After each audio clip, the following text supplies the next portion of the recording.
hechizo alrededor de tu silencio luminoso Días. La campanita No puedo empezar sin la campanita. La campanita de Raúl, ¿cómo les va? Bueno, hoy vamos a hablar de salud mental en los niños y adolescentes o algo por el estilo. Sí, atraviesa muchas cosas, la crueldad y el amor. El amor y la crueldad. Qué fuerte.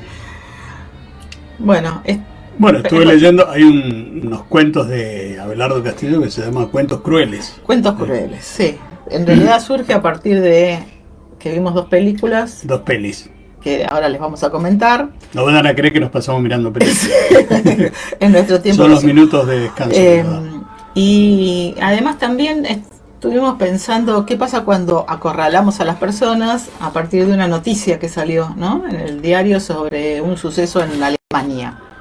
Sí, no alcancé a leerla, pero la escuché, la noticia. En un aeropuerto de Hamburgo, donde alguien entró con armas y bombas molotov y disparaba al aire, bueno, una serie de cuestiones que hizo que cerraran el aeropuerto, que la gente no pudiera tomar los vuelos, que está todo suspendido. Tengo algo de imprecisión en la noticia, pero... No, acá lo tengo, mira. Un hombre armado está atrincherado con su hija de 4 años en un aeropuerto de Alemania desde hace horas. Se encuentra cerrado. El hombre tiene alrededor de 35 años. La niña tiene 4. Dice que lanzará 2 bombas molotov a la pista y efectuará otros disparos. Ahora... 3.200 afectados. Precisamente, mira qué conectado está con lo que vimos, ¿no? Porque sí. Cuando vemos a algunos seres, algunas personas que están acorraladas por distintas circunstancias, ¿no? Sí, sí. Por acción social, sí, por acciones familiares. Sí. ¿No? Vimos 2 películas. Una es Talula, si no me equivoco, ahora les confirmo, Talula. Y Preciosa. Preciosa. Sí. Preciosas. Sí, preciosos. Pero más o menos es eso. La primera está Talula. Sí, a mí lo primero que se me ocurre es como cuando vemos algunas realidades, las miramos con cierta mirada simplista, ¿no? Uh-huh. Que esas personas hacen lo que hacen, o porque son malas, o porque tienen malos instintos. Sí. Se escribe Talula, H. Con doble L. Sí, es del 2016 y está en Netflix. Esa película es interesante porque empiezan 2 jóvenes en un camioncito, en una casa rodante. Una casa rodante hiper precaria. Sí. Como una combi así, pero muy precaria. Y hay 2 situaciones donde una es una chica que se nota que fue abandonada por la familia y demás, y la otra es un joven que se ve que es de clase media, uno ahí intuye que es de clase media, que se quiere volver con la madre. Así empieza.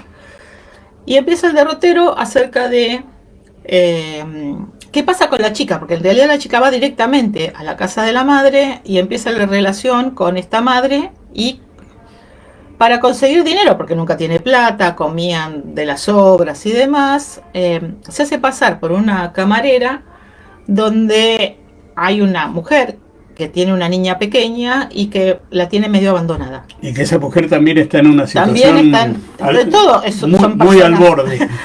La madre del chico también está muy mal porque se había separado del marido y el marido había tenido una pareja...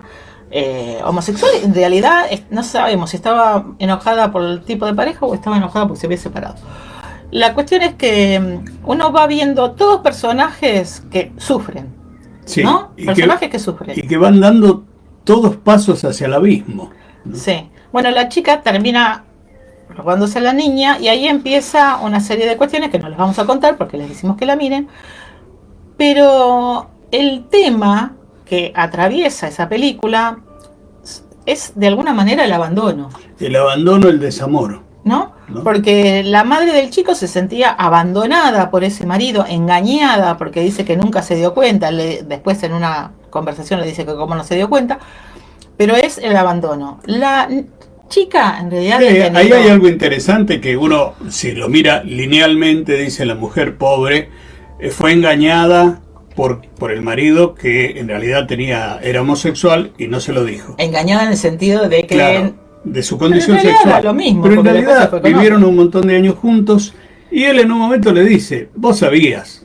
Claro, vos sabías. Y a ella quería mantener esa fantasía, claro, de la familia. Y es más, ella es una escritora sobre el matrimonio. Sí. Entonces, bueno, y ahí lo que es interesante es precisamente ver lo que le pasa a cada una de las personas, esos perfiles. Y uno va viendo que cada uno de ellos tiene distintas situaciones, sí, de abandono, ¿no? Abandono familiar, de abandono de la pareja, el joven que también abandona a la madre. De la imposibilidad de relacionarse con esos, sí, hijos, ¿no? Sí, y uno ve que cuando la chica se la lleva a esa niña, en realidad la está tratando de proteger de alguien que dice, bueno, se podría caer por el balcón. Que no le pase lo mismo que le pasó a ella. Claro, entonces es una película interesante. No se sufre tanto como lo que estamos contando, porque uno la va siguiendo, es un relato, va viendo. Sí, los que nos sucesos. pone también ante un espejo, ¿no? De, bueno, ¿qué hago yo en esa situación? ¿Y cómo se llega a esa situación? Porque esa chica encuentra en esa nena que después la madre no sabía ni cambiarle pañales, no sabía hacer nada. Y ella empieza a aprender a hacer cosas con esa niña. Y se preocupa, le compra pañales. Está bien, va sacando plata de donde no corresponde, pero uno ve que tiene una genuina preocupación por la niña. Va a un supermercado, le compra pañales, la tenía desnuda la niña. Bueno, mírenla, Talula en Netflix, es del 2016. También hay un proceso muy interesante de la actriz joven que hace el papel de esta persona que está perdida y demás. Solamente le vamos a decir que después busquen la vida de la actriz, que también es súper interesante porque también experimenta en ese momento un proceso de cambio. Solamente le vamos a decir esto, después búsquenla. Y la otra película que en realidad la empezamos a ver y esa la dieron por cable, la dieron por Film Anar, me parece que es. Y la empezamos a ver y dijimos, bueno, a ver, basta de sufrir, la dejamos, ¿no? Pero después cuando Raúl estaba mirando a Boca, que también estaba sufriendo, yo decidí terminarla. Entonces, bueno, son distintos tipos de sufrimiento.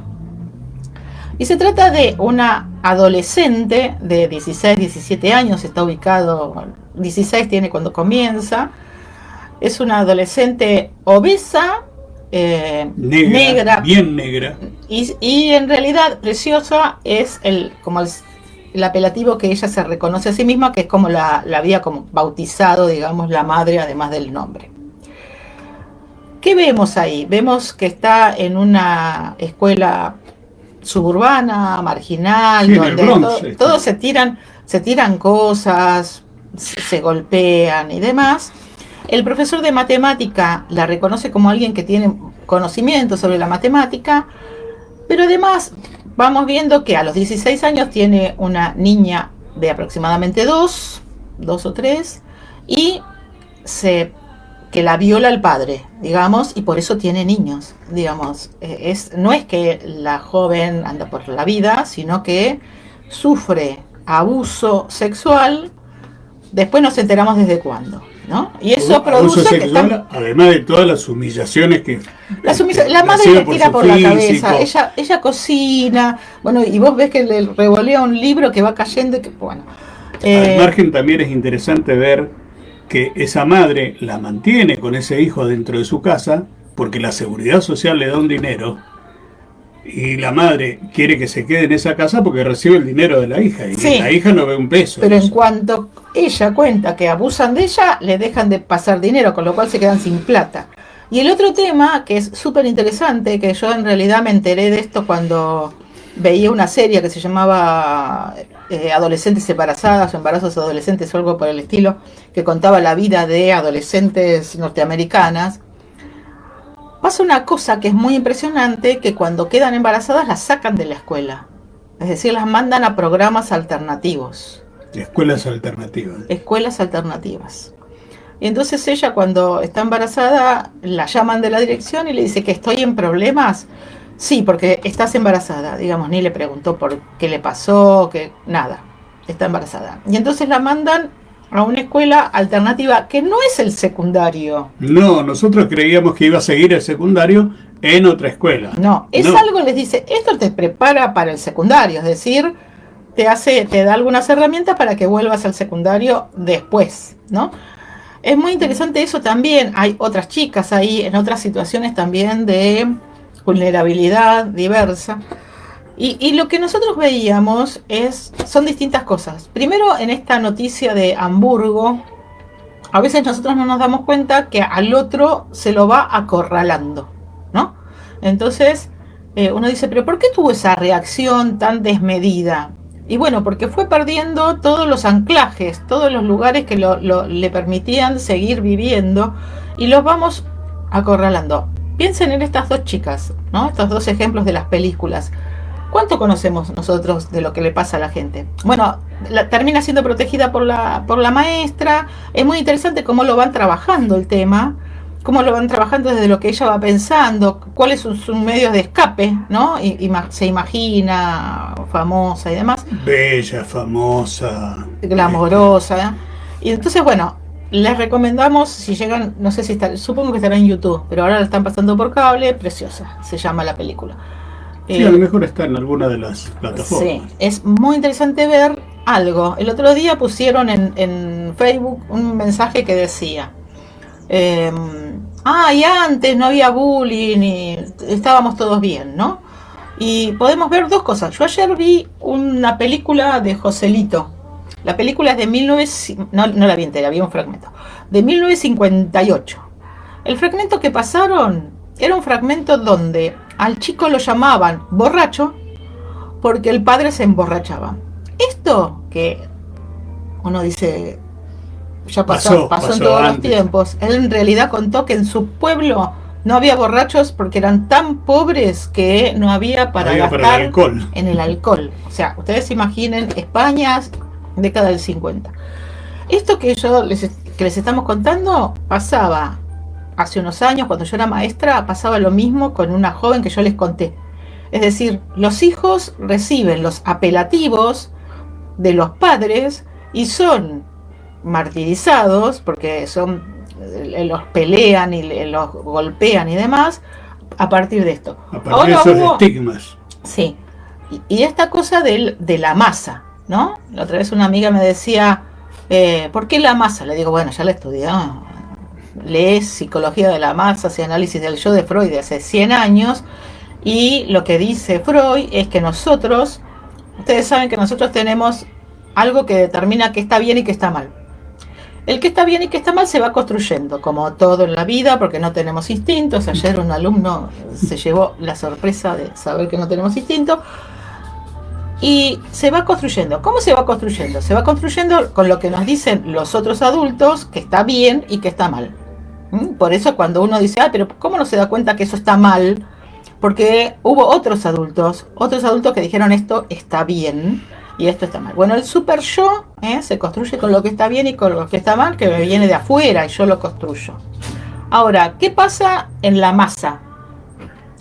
En la masa, dice Freud, nosotros dejamos el super yo, es decir, que dice que está bien y que está mal, se lo damos, se lo otorgamos, se lo entregamos al jefe de la masa.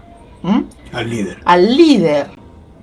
Le queda un poco grande para el líder, pero bueno. Al líder de la masa, al líder de ese grupo. Sí, en este caso es un líder negativo. Claro, entonces uno diría, bueno, pero ¿por qué hicieron eso? Por ejemplo, ahora hace poco estuvieron también golpeando a un chico. En España hay una denuncia de unos chicos adolescentes que, yo miro noticieros españoles, que en realidad lo golpearon al chico hasta casi matarlo.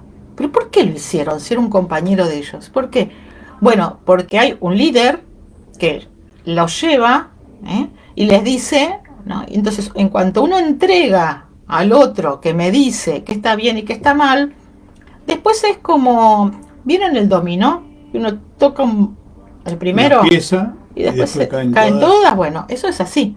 Claro. Es decir, yo ya se lo di. Una vez que desencadenó, ya está. Claro, y después es como cuando nos peleamos. ¿Viste Claro. que cuando uno se pelea con alguien al principio, pero después, si pierde el control, Ya está. ya Ya está.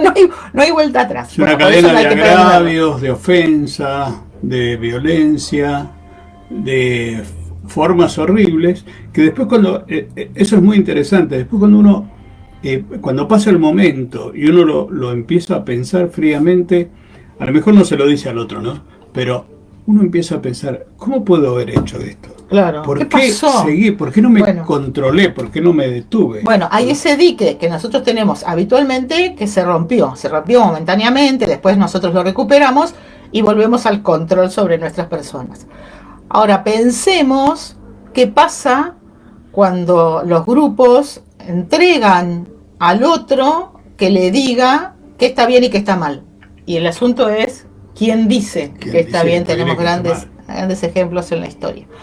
Bueno, volviendo a las películas, las recomendamos para ver que el sufrimiento de que hay que ser más empático con el sufrimiento de los otros. Y que muchas veces nuestros hijos, nuestros sobrinos, también sufrieron. Yo no creo que nos hayan contado todo lo que sufrieron. No. Por ejemplo, nosotros le poníamos un vestido a María y A nuestra hija. ella no quería. Yo me enteré hace poco por qué no quería. Porque no quería que le pusiéramos vestidos. No quería que le pusiéramos vestidos porque en realidad las compañeras la cargaban porque usaban pantalones. Bueno, yo lo único que sabía en ese momento es que ella no quería vestidos, pero no sabía qué le pasaba. Claro. Y ahora me entero, y en algún momento uno se entera, pero a veces no se entera nunca. Entonces, Sí, el niño no No está en cuenta condiciones de siempre. decirte por qué no quiere. Te dice que no. claro, te dice no quiero, no voy, no. Y entonces, a veces, Y a veces estamos tan Sí, abstraídos estamos y ocupados nosotros en nuestras preocupaciones cuando somos jóvenes y tenemos niños, demasiadas que no, preocupaciones sí. inútiles. Que después nos damos inútiles. cuenta, nosotros que ya estamos grandes, y que hemos pasado ya hace mucho tiempo por esa situación, a los que son más jóvenes les decimos, no se preocupen tanto. Hay Por que la preocuparse por tarea, cosas, claro, por la por cosas tarea. importantes. Siempre decimos que la escuela no es predictiva. Hay muchas personas que les ha ido genial en la escuela y En después secundario les va bárbaro y y después, son muy mediocres después en su pensamiento. Y gente que fue muy mala en la escuela o que no le interesaba y después tiene grandes manifestaciones. porque vos no te podés, no es posible evaluar, la obsesión de la evaluación, ¿vieron? No es posible saber qué sabe el estudiante. Y ese sería otro tema. Bueno, y también nos interesó algo que vinculamos con esto, que Raúl está suscripto a Es una página es una página que que manda en se forma llama gratuita. Claro, sí, son cuestiones del lenguaje. Y todo, cada tanto, me parece que todas las semanas mandan algo que se llama la palabra del día. Entonces te mandan la etimología de la palabra y la explicación de dónde surge. Es muy interesante porque a uno a veces le aclara algunas Ajá. cuestiones que no conocía. Y una de las cosas que nos llegó, nosotros, o sea que me llegó en esto, ustedes habrán escuchado hablar muchas veces de pagano, ¿no? Que somos paganos, aquel que es pagano, ¿no? Hay una idea sobre sobre pagano. Y bueno, ¿de dónde viene el término pagano? La explicación etimológica que recibí en esta plataforma dice que pago, en la acepción que nos ocupa, es una voz arcaica procedente del latín, que dice pagus, y que conserva, por lo menos acá en el Río de la Plata y en Bolivia y en el Perú, el significado de lugar donde nació una persona y donde está arraigada. Eso sería pago. O también lugar o región, principalmente rural. Ustedes habrán escuchado muchas canciones, entre a mi pago sin golpear. Bueno, pagus se formó en latín del verbo pango, pepigi, pactum, que significaba plantar un vegetal, clavar en la tierra, implantar un hito o mojón. ¿no? Eso sería pagus. Como sustantivo masculino derivado del verbo, pagus era la cosa clavada o plantada. De allí la idea de un territorio delimitado, el pago. Pensemos en el caso del Imperio Romano y en la Alta Edad Media.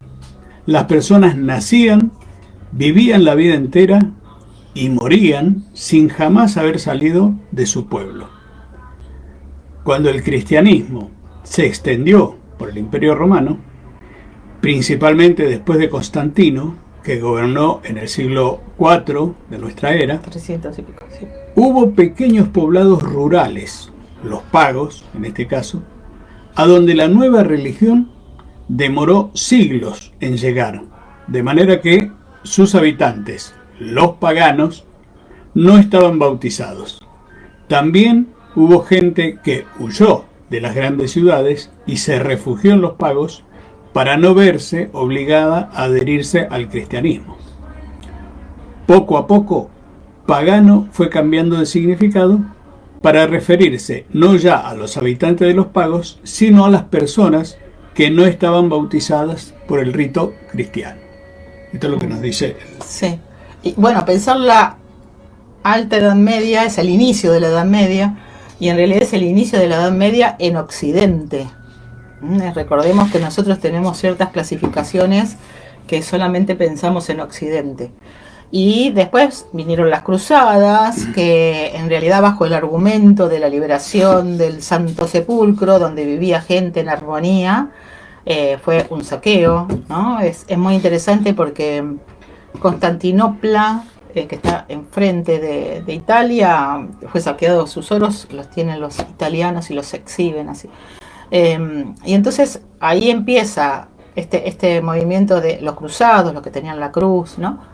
Y empieza el saqueo y el movimiento de llevarse, ¿no?, pertenencias, pero a la vez esto produce un movimiento social, cultural, económico, nacen los burgos, empieza el comercio y empieza toda una transformación que después va a terminar en algo que se llamó Renacimiento y humanismo, que es un término que se lo aplica mucho después.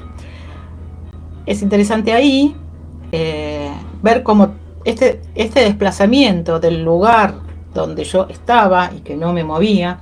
Recordemos que en la Edad Media tenemos el feudalismo. El señor feudal era el dueño de las tierras, de la señora, de los hijos, de todo. Y que nosotros ahí teníamos los siervos. Los siervos a uno les parece que era una cosa pintoresca, pero en realidad eran personas que trabajaban, en el mejor de los casos, por el sustento, condiciones, por el magro sustento, en condiciones terribles. Y bueno, todo eso se va modificando. Piensen que en ese momento el rey no tenía tanto poder y después va adquiriendo mayor poder. Después tenemos la nobleza. Sí, bueno, no, lo que tenemos es el tema de los reyes con un alto poder, y después viene todo lo contrario cuando en 1789 aparece la Revolución Francesa. Pero son movimientos que van y vienen, digamos. Yo queriendo adivinar lo que dice Marx. Lo que quiero decir es que en el principio estaban sujetos a la tierra, se va produciendo un movimiento de deshabitar esa tierra, de sacarle la sujeción, y todo ese movimiento va creando las ciudades y va cambiando las reglas del juego. Para en el siglo XVIII ya no tenemos básicamente siervos. Japón mantiene un sistema feudal hasta fines del siglo XIX. No tenemos siervos y cambian las relaciones, que eso es lo que estudia Marx, sobre la esclavitud, la servidumbre y las relaciones vinculadas con los operarios. Eso es lo que estudia y muestra esas relaciones de sujeción. A mí me impresiona mucho porque yo he estudiado un montón, entre ellos Marx, pero siempre que lo nombramos, como yo soy una persona de la década del 70, tiene una connotación como dura y siempre uno le tiene como un... Sí, cuando vos hablas de marxismo, se cae un manto de sospecha sobre aquel que habla sobre marxismo. Claro, pero eso es lo que dijo siglo XIX. Nosotros estuvimos en la casa de Marx. Es súper interesante porque lo descubrieron tardíamente, que esa era la casa, después la recuperaron, pusieron las fotos y qué sé yo, y es una casa que tiene planta baja y primer piso. Recuerden que casi todos, no sé, no encuentro un pensador pobre, casi todos nuestros pensadores en realidad vienen de las clases altas, porque tienen un acceso a una cultura letrada, a la cultura de la época, a la cultura reconocida. Tienen un conocimiento de lo que otros estudiaron anteriormente, tienen un acceso a eso, ¿no? Porque el problema no es la inteligencia, sino el acceso a la información. Sí. Y además, otra cosa, el tiempo. Sí. Para reflexionar y trabajar y estudiar sobre eso. Y solamente para dar 2 ejemplos, la importancia de viajar y conocer otros pueblos. Yo ayer mencionaba a 2 autores que hacen eso, que son Descartes, René Descartes, que escribe el discurso del método en 1636, después que viaja por toda Europa. Ustedes imagínense en el siglo XVII viajando por Europa. Y Piaget, por lo que cuesta hoy Jean Piaget, por Europa. Jean Piaget, que es el que después se casa con la discípula, tiene los niños y demás, primero, antes de su producción más conocida, viaja por Europa. Entonces, Darwin. Claro, Darwin viaja por todo. En realidad dicen que a Darwin lo mandaron porque dijeron qué hacemos con este chico y entonces lo mandamos a pasear un poco. Cuentan las malas lenguas que... Lévi-Strauss. Bueno, claro, Lévi-Strauss viene acá a Brasil a hacer su tesis sobre las estructuras de parentesco. ¿A Brasil o a África? A Brasil. Ah, mira. Estoy casi segura que fue Brasil, pero lo podemos confirmar. Los papúas. Lo podemos confirmar. Vos estás confundiendo sí. con el antropólogo, con la antropología, que los mandaron a la isla de África, lo echaron. No, ese no es Lévi-Strauss. Se los prometemos para la próxima. No, Lévi-Strauss es el que... Es muy interesante la anécdota. El recorrido de Lévi-Strauss. Sí, Lévi-Strauss es el que trata de mostrar las estructuras de parentesco, cómo en todas las civilizaciones, en todos los pueblos, en todas las sociedades, en todas partes, nosotros tenemos algún tipo de prohibición. Está prohibido casarse con la hermana, está prohibido casarse con la madre, está prohibido. Vos decís el de antropología, que ahora no me sale cómo se llama, pero es el otro que... Y Lévi-Strauss es antropólogo. Sí, pero el que vos estás hablando es del que lo echaron, lo mandaron a una isla y él se pone a investigar sobre los habitantes. No es el mismo. Es el de la investigaciones in situ, en el lugar. Claro, bueno, ese que no nos sale ninguno de los dos. Que después, ese antropólogo para la semana que había convivido con los aborígenes y que los aborígenes lo llevaban de un lugar a otro y que prácticamente había convivido mucho tiempo con ellos. Después se descubren unos diarios de este buen señor que donde dice que detestaba a los aborígenes. Sí. La esposa creo que publica eso después. Bueno, no sé, vamos a Malinowski. Ya está, Malinowski, claro, no era Lévi-Strauss. Lévi-Strauss se escribió Lévi-Strauss. Lévi-Strauss, claro, Lévi-Strauss no. Malinowski, que también le dieron... Viste que yo sabía cuál estaba como... Que se tuvo que ir, bueno, acá la disquisición entre... Sí, y bueno, es como muchos investigadores que dicen no analicen mis apuntes, ¿no? Pasteur pidió que no analizaran sus apuntes, claro. Después descubrieron que no había llegado las investigaciones a las conclusiones que se le atribuyen. Y bueno, hoy ha sido un popurrí. Por donde discurren nuestros pensamientos. En realidad es lo que hacemos habitualmente nosotros, vamos conversando sobre estas cuestiones que van saliendo, ¿no? Sí. Así que, bueno, esperemos que alguna de las cosas que hemos compartido con ustedes les disparen otras inquietudes, que esa es la idea. Nos vestimos de negro sin querer. Sin querer. Muchas veces nos pasa esto, que nos vestimos... cada uno se viste sin después ninguna comunicación. Vos también te vestiste de negro. A veces lo que hacemos es vestirnos como inverso. Digamos, vos te pones algo azul arriba y yo me puse un pantalón azul y vamos combinaditos. Bueno. Somos combinados pero muy independientes. Que tengan un bello día, es un bello día por lo menos acá en Buenos Aires. Buenos Aires, Castelar, está hermoso. A Raúl le mordió un perro. Tengan cuidado, miren. No se nota. Sí, se nota. Le desgarró tengan cuidado, porque iba caminando por la vereda, cerca de una reja. Sí, pero a una distancia. Nada. No ibas pegado a la vereda tampoco, a la reja. Nada. Y a la pasada un perro sacó la cabeza, el hocico, y me mordió el brazo. Y con la suerte de que llevaba, como hacía frío, un buzo, una camisa y una remera, me atravesó el buzo, La y camisa, que me la rompió, y me quedó sana la remera, pero me desgarró acá en el brazo. Así que sobre todo con los niños. Es un perro que además ni ladró. Es decir, no te avisó que te iba a morder. Salió a ladrar. Vieron que el refrán dice, perro que ladra no muerde mientras ladra. Claro. Ahora, la responsabilidad no es del pobre animal. Sí, lo tienen en un patio con un piso de cemento. Horror. En la frente ese de cemento. Bueno, que tengan un buen domingo. Que tengan una buena semana. Nos vemos.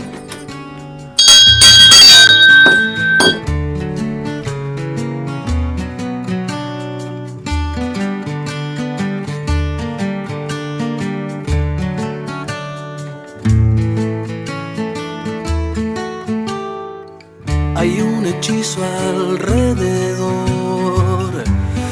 de tu silencio, luminoso resplandor en tu misterio, tus alas blancas